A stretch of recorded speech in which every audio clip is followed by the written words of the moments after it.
It's getting more and more challenging to grow produce in this heat.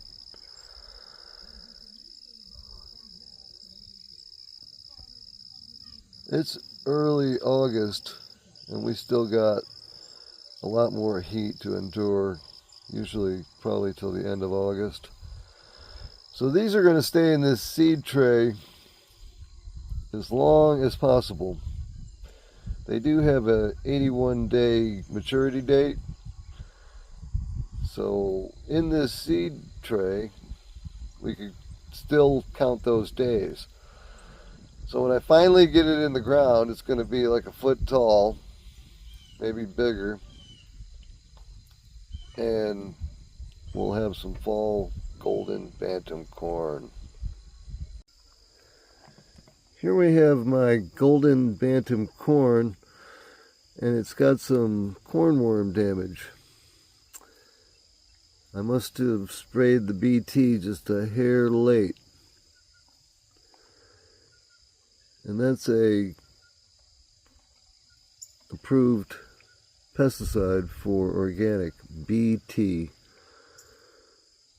It's that biological insecticide. Anyway, it doesn't really hurt the rest of the corn. He's just in there eating. And you can see where he ate all this. And by the way, I pulled him out of there and threw him away out in the field to where a bird can have them. And we got a couple more. Same problem.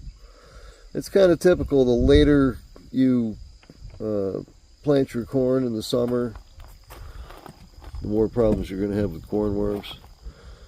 But you can see how much, pesticide somebody has to spray to get rid of them. When you see perfect corn in the grocery store, you got to wonder.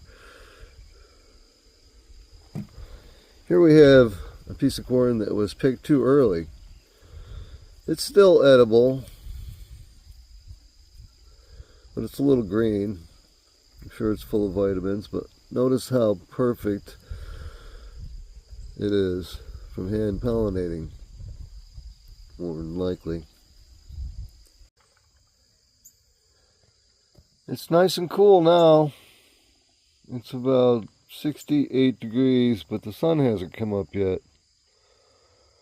It's early morning.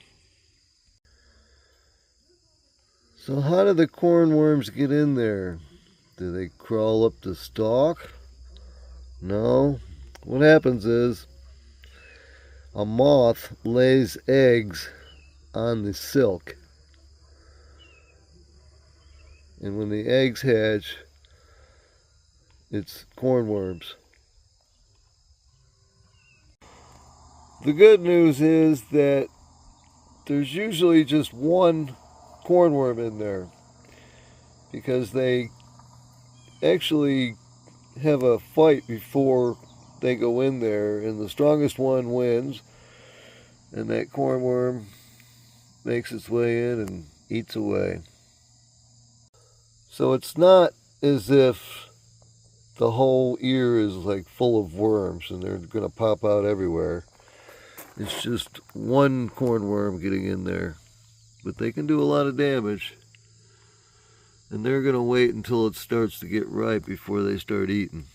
Notice how perfect this one is, that it's not ripe yet.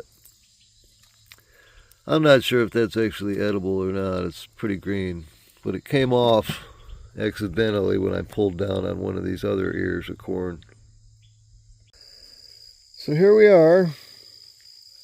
We got the cornworm off of there, and notice there's just one worm.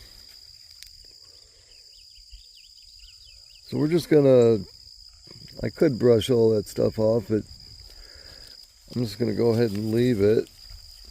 I could probably hose it off. And you just button this back up as good as you can, because it's only got like a day or two to get ripe. It's already used all this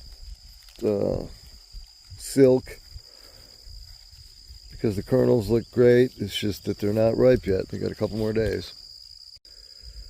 Okay, I got the tripod now, but the wind's blowing. That's why everything's moving around. But you can see that cornworm right there. And I'm just going to grab them with my fingers and wash my hands later, get all the worm poop off. So this is the organic way. No pesticides, just grab them. Drop them in the bucket.